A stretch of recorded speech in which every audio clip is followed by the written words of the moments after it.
Hey everybody, Portland Chess Shop here, bringing you the chess action, and we have International Master Eros from the USA, 3,102 points, against GM Torres from Russia, 3,197 rated. So these guys have a grudge match. I've seen them play like about 5 games now. It looks like Torres has been winning most of the games, and he's taken almost 100 points from Eros, who is doing his best, but Torres is just coming out on top.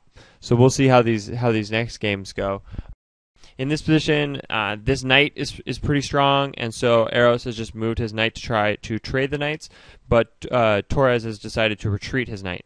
The bishop comes to the center. 2 strong bishops, both aiming towards the queen side for white. So the white is looking to play on the queen side, while black, we'll see what he does. He moves his rook, attacking this pawn. This pawn is pretty weak because the bishop moves. So you kind of see, like, okay, he does this move, then I'll do the move that attacks the square that this piece is no longer defending. So that's often a good way to think of it. So here's pawn to c5. Now maybe the knight could be thinking about going back to the center. The bishop fianchettos. So when a bishop is fianchettoed, it means that there's like 8 squares on that diagonal. And so this bishop is controlling the most squares on that diagonal that it possibly can. Versus here, where it controls 6 squares on this diagonal, the c1 to h6 diagonal. So the h8 to a1 diagonal is the optimal diagonal for the purple bishop. So rook goes to e1. The king has castled. This king position is pretty funky for Eros. Like, look at this h4 square cannot be defended by a pawn, as well as this f4 square could also be weak. So I think we'll see Torres try to exploit some weaknesses on the king side, while Eros with his bishops aiming at the queen side will try to attack in that direction. The queen comes to c4, and this bishop is taken. So, wow, this king looks very exposed in this position to me.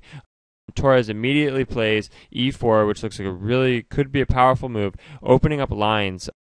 So pawn takes, queen takes, but then I guess the bishop takes on c3. So now takes. This purple queen looks like it's going to become really powerful. It's over on h4 near the king. So the king, I can't express so much about how weak it is in chess, especially at the highest level.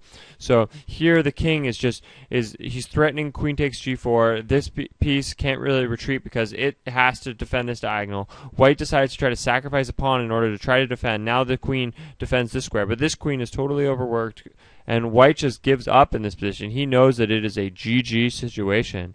So we'll see if we see another game. We do see a rematch. So Torres victorious, and now we see another game. So white has the full control of the center, and black is playing a hyper-modern setup. Hyper-modern means that you develop your pieces instead of really moving too many pawns, and you try to attack the center sort of from the sides a little bit later. Like, you let them set up, and then you kind of know where their army is, and then you attack their army, from, like, you surround them and do a flank attack or something like that, right? So a lot of principles from, like, the art of war in chess. So f4 is played, the knight retreats, this bishop exchanges for the other bishop, and b4 is immediately played. I like how he plays it so fast. And it's really a powerful move because he's saying, okay, this bishop, I see that it's trapped, and if I play this pawn up, it'll trap the bishop, and I want my opponent's pieces to retreat. I want to be able to move things forward with tempo. This knight comes back to its original square. The knight moved twice, and the bishops were traded off. So I think this might be a good position for white. The queen decides to step up 1 square where it pins the knight, forcing the king to move back again. So we see black repeating moves twice, and maybe white is up in time. Maybe white has the initiative because of it. So it takes back, and now 1 pair of rooks is exchanged. It looks like the rook could come down to a7 if it wanted, but I think that there may be more important things to do. So a lot of these squares are controlled. He decides to push forward, making this pawn break, and now if an exchange is placed, this knight will be forced to move. The knight can't come towards the center because see how the bishop controls this long diagonal, and the knight controls these, and actually because of this pawn, now the bishop is attacking this hanging pawn. So this looks like it could have been a really powerful move. The knight is forced to move over here where it attacks g3, which is an important square. This king, as these pawns move forward, white is attacking purple, but at the same time white's king is becoming a little bit more exposed. So g4 is played, which is really forcing the question. Now knight g3 doesn't take any material, and this pawn is defended by this queen. So I really like the way this Grandmaster plays. I feel like Grandmaster Torres is really just a pretty strong player. He plays positionally, but he also plays, sharp. He plays with initiative. He plays moves that attack pieces, forcing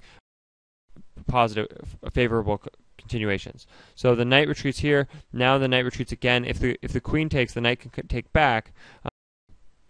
Okay, so this knight comes towards the center. This looks like a powerful move. Instead of taking this pawn, I would have maybe taken this pawn, and now this pawn is hanging too.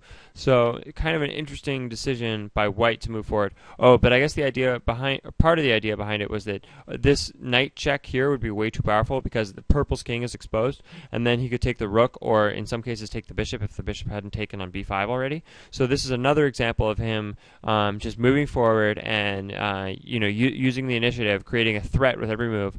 And so he was able to exploit the weakness of purple's king, the weakness that this bishop has disappeared, even from afar, like all the way from c3, making one move, able to do that. So now takes, 3 pawn islands for purple. I think that this is favorable for white. White has this dominant knight in the center. He's defended it with c4, and this rook still hasn't moved, even though it can control some key squares like down here. So f5 is played. Now the bishop is attacked. If he takes back this way, that looks really good. This knight looks almost trapped in the corner at this point, right? Because the knight only has 4 squares, these 2 and these 2, and on those 4 squares, either this bishop or this pawn will control those squares. So it looks like purple is basically down a piece in this position because he can't really get his knight out. His knight is in a lot of trouble. So at least temporarily, he's down a piece, which is what I was talking about with the initiative. So purple moves his rook in order to try to control some squares so that he can save his knight.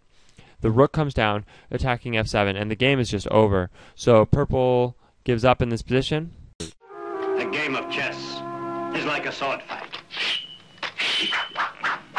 You must think first, before you move.